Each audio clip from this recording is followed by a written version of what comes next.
Salam, hörmətli tamaşaçılar. Xəbərlərin əsas buraxılışı efirdədir. Studiyada Kazım Quliyevdir. Əvvəlcə anonslara nəzər salaq. Azərbadamov Rusiyaya niyə buraxılmayıb? Deputatlar rəsmi Moskvanın qərarına etiraz etdi. Yelisey meydanı oğrularla doludur. Fransanın Daxili İşlər Nazirindən gözlənilməz etiraf. Son 19 ayın ən çətin vəziyyəti. Qəzzada qida ehtiyatı tükənir. Müəllimlərə güzəştli kart veriləcək. Yenilik hansı imtiyazlar qazandıracaq? Millət vəkilindən banka borcu olanlarla bağlı yeni təklif. Adı qara siyahıda olanların aqibəti necə olacaq?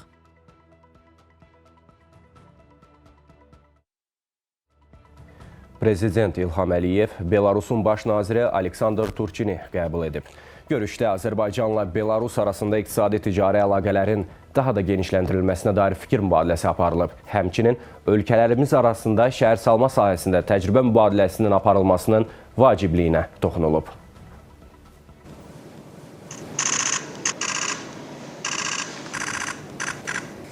Dövlətimizin başçısı Azərbaycanla Belarus arasında əlaqələrin möhkəm dostluğa və qarşılıqlı etimada əsaslandığını qeyd edərək, Aleksandr Turçinin baş nazir vəzifəsinə təyin olunmasından sonra ilk səfərlərindən birini Azərbaycana etməsinin məhz ölkələrimiz arasında olan sıx tərəfdaşlıq münasibətlərinin mahiyyətindən xəbər verdiyini dedi.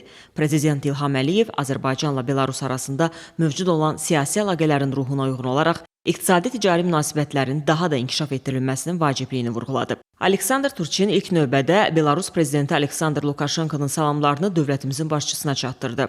Prezident İlham Əliyev salamlara görə minnətdarlığını bildirdi. Onun da salamlarını Aleksandr Lukashenkoya çatdırmağı xahiş etdi. İlk dəfə Bakıya səfər etdiyini deyən Belarusun baş naziri paytaxtımızda gördüyü inkişaf proseslərinin onda dərin təəssürat hissi yaratdığını bildirdi.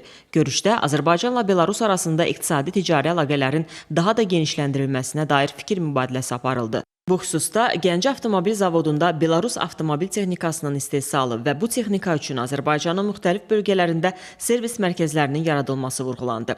Azərbaycanda birgə lift, məişət texnikasının istehsalı, kənd təsərrüfatı, xüsusilə heyvandarlıq, südçülük, ətçilik və quşçuluq üzrə birgə istehsal sahələrinin təşkili və təcrübə mübadiləsinin həyata keçirilməsinə dair müzakirələr aparıldı. Hökumətlərarası komissiyaya qeyd olunan istiqamətlər üzrə müvafiq tapşırıqlar verildi. Söhbət zamanı dost ölkə olan Belarusun şirkətlərinin Azərbaycanın işğaldan azad olunmuş ərazilərində bərpa quruculuq işlərində iştirakı məmnunluqla qeyd olundu. Belarusun baş naziri ölkəmizə səfəri çərçivəsində azad olunmuş ərazilərə gedəcəyini və vəziyyətlə yerində tanış olacağını bildirdi. Görüşdə ölkələrimiz arasında şəhərsalma sahəsində təcrübə mübadiləsinin aparılmasının vacibliyinə toxunuldu. Dövlətimizin başçısı 2026-cı ildə Azərbaycanın Dünya Şəhərsalma Forumuna ev sahibliyi edəcəyini deyərək, Belarusu da bu tədbirdə yaxından iştiraka dəvət etdi. Söhbət zamanı qarşılıqlı maraq doğuran digər məsələlərə dair fikir mübadiləsi aparıldı.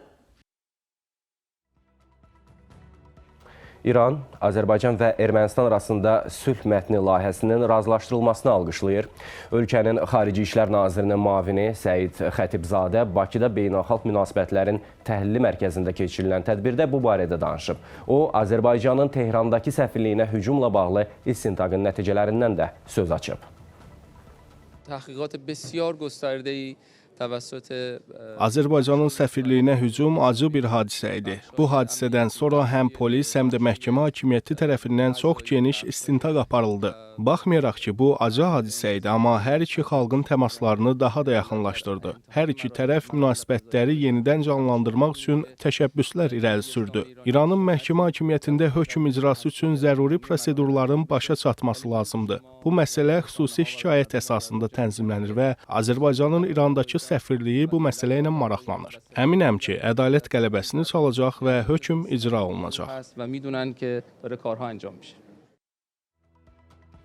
Deputat Azərbadamov mayın 4-də Moskvada hava limanında saxlanılıb və Rusiyaya buraxılmayaraq geri qaytarılıb. Rusiya mediası səbəb kimi deputatın güya anti-Rusiya çıxışlarını göstərsə də konkret sübut təqdim olunmayıb. Hadisə Azərbaycan tərəfinin kəskin reaksiyasına səbəb olub. Xarici İşlər Nazirliyi bunu qeyri-dost addım adlandırıb.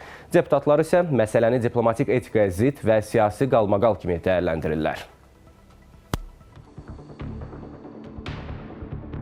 Rusiyanın Azərbaycan deputatına qapını göstərməsi strateji tərəfdaşlığa uyğundurmu? Səssiz qərar, açıq mesaj. Mayın 4-də Moskvaya çatan deputat elə hava limanındaca saxlanılıb və Rusiyaya daxil olmasına icazə verilmədiyindən geri qayıdıb. O rəsmi dəvətlə Həştərxan vilayətində ümummilli lider Heydər Əliyevin anım tədbirlərində iştirak etməli idi. Rusiya mediası hadisənin dırnaqarası səbəbini adını açıqlamadığı mənbəyə istinadən yayıb. Bildirilir ki, səbəb Badamovun güya dəfələrlə anti-Rusiya və rusofob açıqlamalar verməsidir. Lakin maraqlıdır, hansı açıqlamalardan söhbət gedir? İddialar var, sübut yox. Millət vəkili Arzuxan Əlizadə hadisəni diplomatik etiket qaydalarına zidd hesab edir. O, Badamovun Azərbaycan-Rusiya dostluq qrupunun üzvü olduğunu və Həştərxana vitse-qubernator tərəfindən şəxsən dəvət edildiyini bildirir.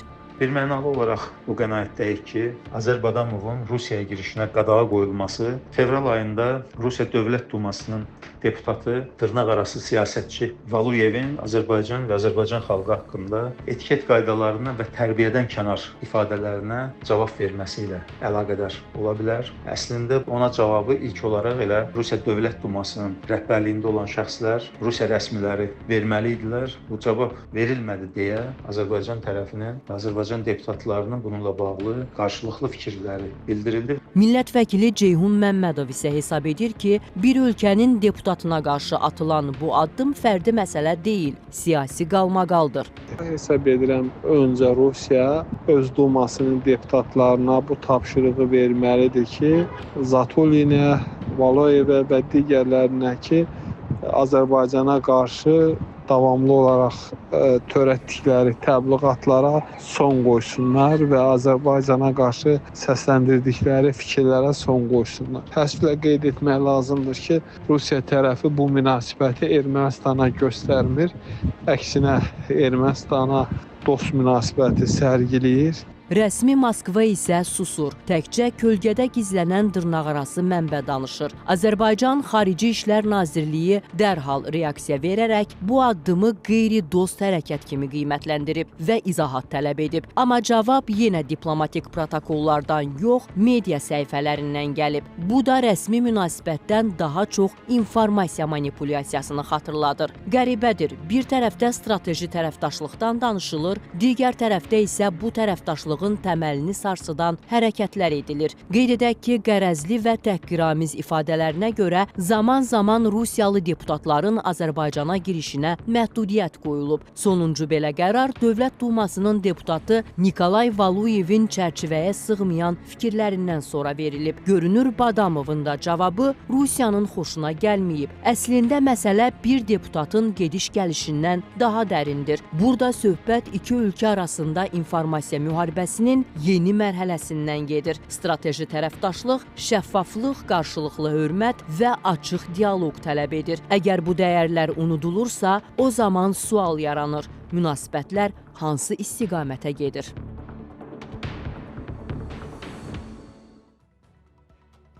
Baş verənlərlə bağlı Badamov özü də danışıb. Əməkdaşlarımızla həmsöhbət olan deputat Rusiyada belə bir vəziyyətlə qarşılaşacağını gözləmədiyini bildirib.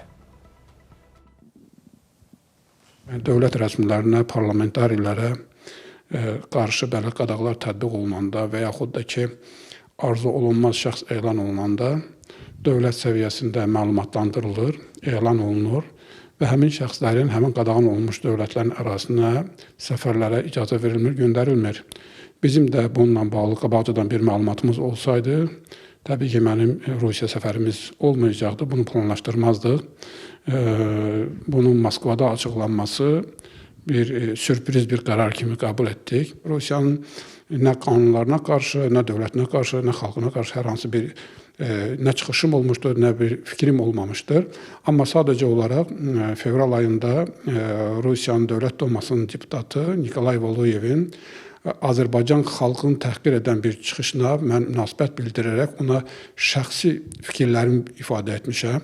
Yəni bu dövlətə qarşı yox, şəxsə qarşı ifadə olunmuş fikirlərdir və belə bir fikirlərə görə, yəni şəxsə ünvanlanmış fikirlərə görə qadağanın tətbiq olunması, arzu olunmaz ölkə, arzu olunmaz şəxs kimi belə qələmə verilməsi məntiqsiz bir yanaşmadır. Düşünürəm ki, Rusiyanın Xarici İşlər Nazirliyi bu məsələni araşdırar və öz yanlış qərarında düzəliş edər.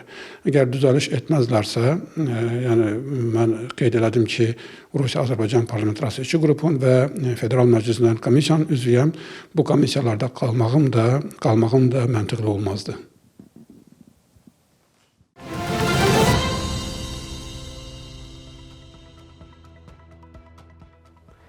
Moskvada keçiriləcək 2-ci Dünya müharibəsində qələbənin 80-ci il dönümünə həsr olunmuş hərbi parada sayılı günlər qalıb. Təhlükəsizlik tədbirləri yüksək səviyyədə həyata keçirilir. Rusiyalı politoloq Sergey Markov bildirib ki, parada 20-yə yaxın ölkənin liderləri və rəsmi nümayəndələri qatılacaq. Onun sözlərinə görə, Ukrayna prezidenti Volodymyr Zelenskinin səsləndirdiyi təhlükə ehtimallarına baxmayaraq, tədbirin təhlükəsizliyi təmin olunacaq.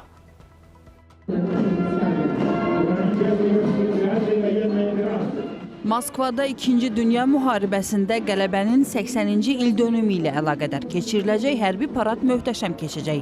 Təhlükəsizlik hazırlıqları da yüksək səviyyədə aparılır. Bunu Rusiyalı politoloq Sergey Markov, Ukrayna prezidenti Volodymyr Zelenskinin parada qatılmaq üçün Rusiyaya gedəcək ölkə liderlərinin təhlükə ilə üzləşə biləcəkləri barədə verdiyi açıqlamanın şərh edərkən bildirib. Politoloq əlavə edib ki, parada 20-yə yaxın ölkənin liderləri və rəsmiləri qatılacaq. Rusiya Federasiyası da buna uyğun olaraq hazırlıqlarını görür.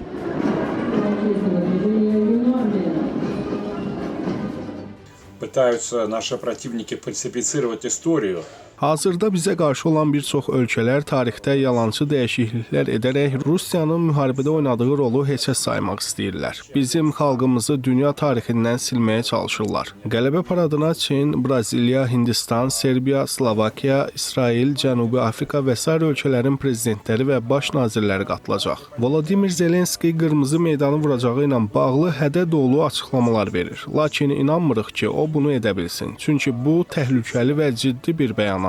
Bu bəyanatların arxasında durmaq lazımdır. Belə bir hədələri nəzərə alaraq hava hücumundan müdafiə qüvvələri ən yüksək səviyyədə hazırlıq görür. Paradın və prezidentlərin müdafiəsi üçün əksər hərbiçilər Moskvaya cəlb olunacaq. Sergey Markov əlavə edib ki, Amerika Birləşmiş Ştatlarının rəsmilərinin də bayram paradında qonaq qismində iştirakı gözlənilir. Amerika prezidenti Donald Trump və ABŞ dövlət katibi Marco Rubio olmasa da, Vaşinqtondan yüksək rütbəli şəxslərin Moskvaya gələcəkləri gözlənilir. Bu ehtimal Zelenskinin parad zamanı hücuma keçəcəyi variantını bir xeyli azaldır. Düşünmürəm ki, o ABŞ nümayəndəsinə xələl gətirərək Trumpla münasibətlərini korlamaq kimi bir addımı gözə alsın.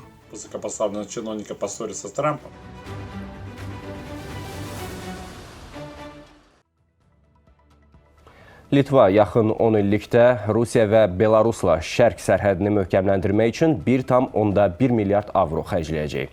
Bu barədə ölkənin Müdafiə Nazirliyi məlumat yayıb.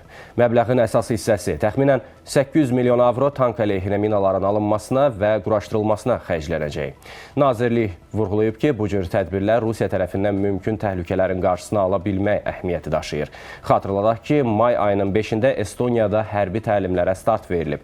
Mayın 23-nədək davam edəcək təlimlərə Böyük Britaniya, Fransa, Almaniya, Polşa, Portuqaliya, Danimarka, İsveç, Finlandiya, Latviya, Amerika Birləşmiş Ştatları və Kanadadan 16 mindən çox əskər, Yaponiya, İsrail və Ukraynadan müşahidəçilər qatılıb.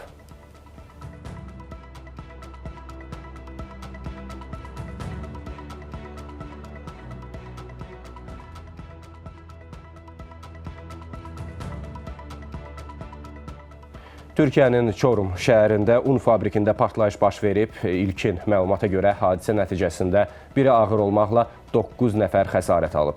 Yaralılara ilkin tibbi yardım göstərildikdən sonra xəstəxanalara aparılıblar. Partlayışın səbəbi hələ ki məlum deyil. Hadisə yerinə polis və xilas etmə qrupları cəlb edilib. Faktla bağlı araşdırmalara başlanılıb.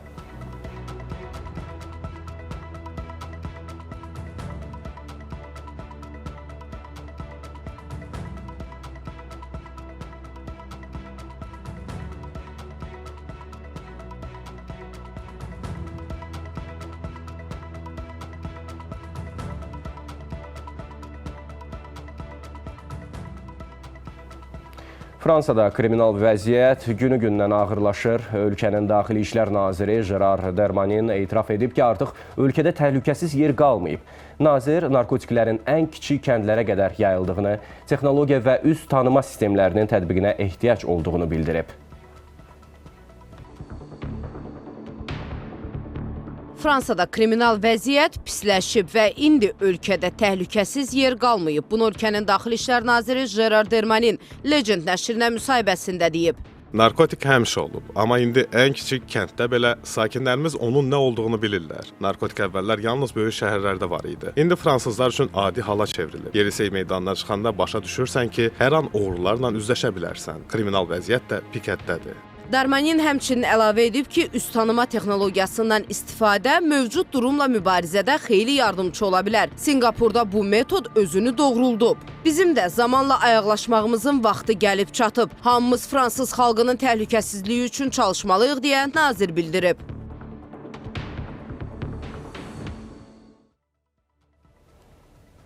Davam edən müharibə və hər gün artan hücumlar fonunda Qəzza zolağında son dərəcə çətin humanitar vəziyyət yaranıb. Artıq qida ehtiyatlarının tükənməsi ilə bağlı çağırışlar eşidilir. Hətta son 19 ayda bölgədə ən pis vəziyyətin məhz indi yarandığı bildirilir. Qəzza zolağında ərzaq ehtiyatları tükənib. Fələstin Qızılay Para Cəmiyyətinin hesabatında bildirilir ki, yardım paylama mərkəzləri və bazarlarda problem pik həddə çatıb. Təşkilatın məlumatına görə Qəzzada ərzaq vəziyyəti hazırda 19 ayın ən pisidir. Fələstin əhalisi çox kəskin aclıq riski ilə üz-üzədir. 1 milyondan çox qaçqın və köçkün hətta minimum gündəlik ərzaq ehtiyaclarını belə ödəyə bilmir. Təşkilat həmçinin öz ehtiyatlarının tamamilə tükəndiyini deyir. Qeyd olunur ki, cəmiyyətin işçiləri indi qaçqınları az miqdarda qida ilə təmin etmək üçün icma mətbəxlərinə yalnız çox məhdud miqdarda paxlalılar paylaya bilirlər. Bildirilib ki, bölgədə müvəqqəti sığınacaqların tikintisi üçün material da tükənib. Xəstəxanalarda elektrik generatorları üçün yanacaq, tibbi ləvazimat, dərman və uşaq qidası yoxdur. Bir sözlə, Qəzza zolağında insanlıq dramı yaşanır və dünyanın gücü müharibəni dayandırmağa yox, sadəcə bir neçə kiloqram qida ilə təmin etməyə çatır.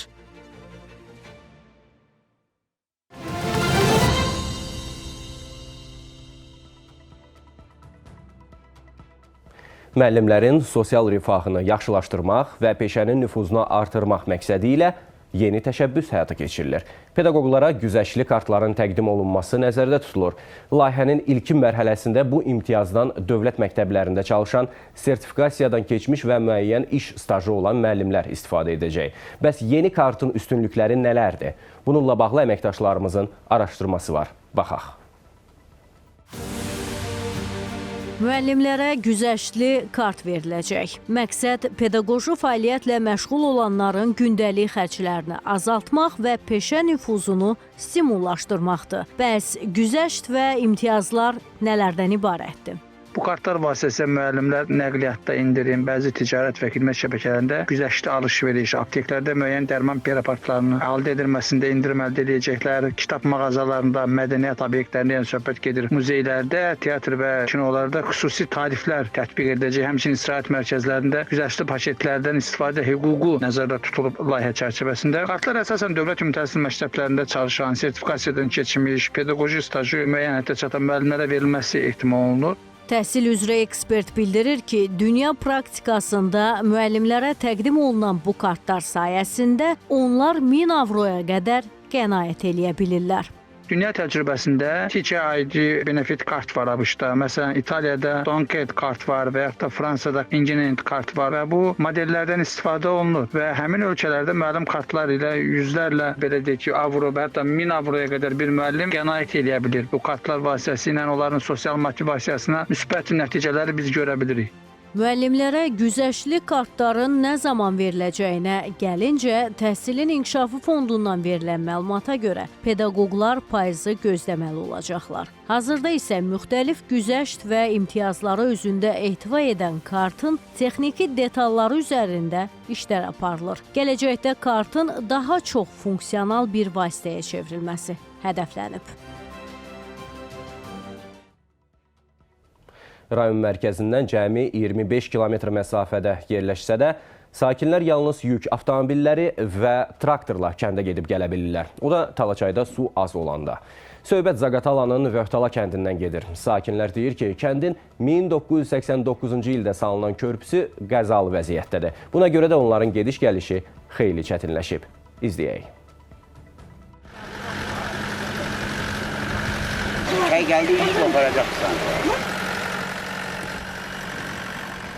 Bu, Zaqatalanın Vöhtala kəndində 1989-cu ildə qurulan, hazırda isə qəzalı vəziyyətdə olan körpüdür. Rayon mərkəzindən 25 kilometr məsafədə yerləşən kəndin sakinləri uzun illərdir ki, problemlə üz-üzə qalıblar. Talaçay çayının aşağı istiqamətində yerləşən kəndə yalnız yük avtomobili və traktor girə bilir ki, o da çayda suyun az olduğu vaxtlarda mümkün olur. Bu körpüdə tək durmanın üstündədir. Bu da dayanmırdı, bu durbaları gedib. Çayda su çoxalını heç o tərəf tayındakılar. O da qalır, bu tayındakılar bu tayında. Havalar isinsin, dağda qar var. Qar ərisin gör, bir dənə yağış yağanda çayı görəcəksiniz. Uşaqlar var məktəbə gedən, gələn. Biz buradan keçirik. Biz nə tərəf oxuyaq? Buradan avtobusa gəlmir. Buradan peşkom gəlirlər. Buradan yük daşıyıb gedirlər ora kəndə. Rəhmətlik mənim babam da burada yaşayıb. O kənd uzun müddətli kənddir. O çox tarihi var o kəndin. Bu kəndə gediş-gəliş ancaq bu körpü vasitəsilədir. Başqa yerdən gediş yoxdur. Çox qorxu vəziyyətdədir. Bizə nə bir balaca maşın keçəsi kimi körpü qursunlar, nə də bir 2 mərtəbəli ev inşa edib kəndi köçürsünlər o tərəfə. Bizim kəndin daha başqa çıxış yolu yoxdur. Neçə illər zülüm çəkirik. Taksi buradan hardasa 2 kilometr astronomika kimi yeriyib gedirik. Qışda vapşı keçmək olmur. Biz bir rahat yaşamaq istəyirik, bir gözəl yaşamaq istəyirik. Təcil yerdən bu çaya kimi gəldi bir keçə bilmirik. At arabası ilə keçitmişik xəstəni o yaza. Heç xəstəxanaya kimi də çatmayıb. Yolda vəfat olunub. Ya marşrut yoxdur, ya heç bir şey yoxdur. 1 saatlıq yol var məktəbə kimi buradan. Ya marşın yox, ya taksi yox. Vöhtala kəndində cəmi 14-15 ev var.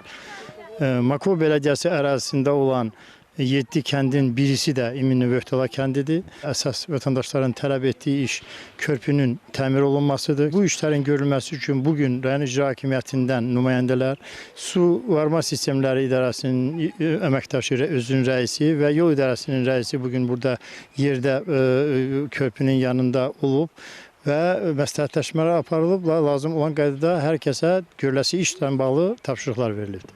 Burada Maliyyə Nazirliyi tərəfindən lazım olan vəsait ayrılmadan deməli bizim maşınlar üçün körpünün tikilməsi nəzərdə tutulmayıb, amma mövcud körpünün təmiri və çaylaqda işlərin görülməsi sabahdan davam etdiriləcəkdir.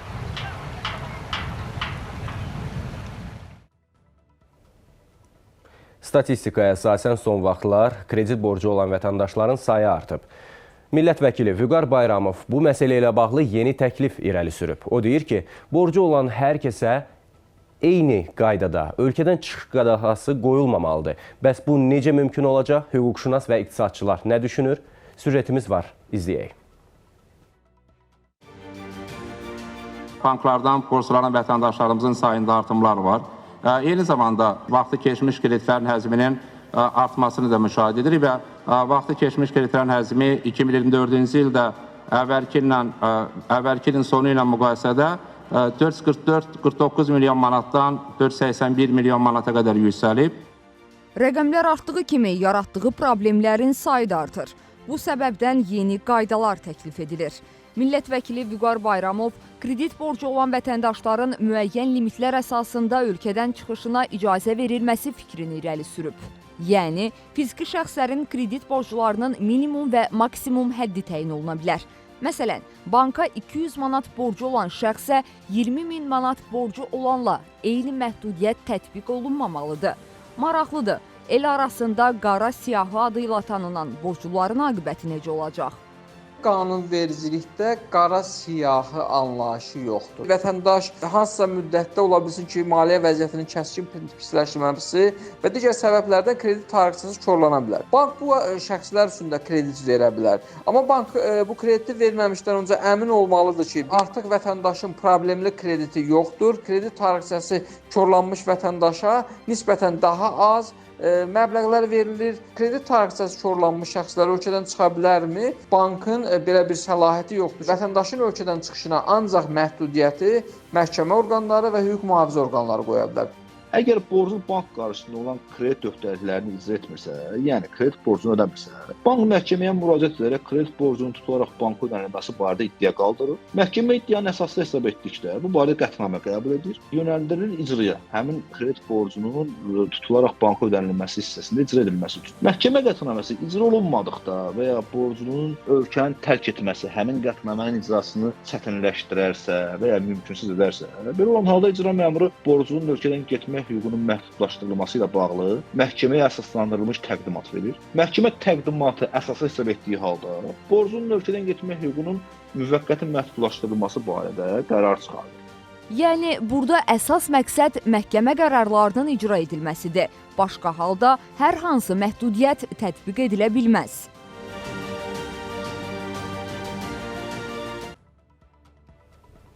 Hörmətli tamaşaçılar, bizi sosial şəbəkə hesablarımızdan izləməyə davam edən Qaynar xəttimiz isə sizi maraqlandıran və narahat edən mövzularla bağlı daima aktivdir. Həmçinin ekranda gördüyünüz frekansları yığmaqla Azerspace B2 vasitəsilə bizi həm Avropa, həm də Asiyada izləmək mümkündür. Belə, hörmətli tamaşaçılar, mənim çatdıracaqlarım bunlar idi. Sağ olun, salamat qalın.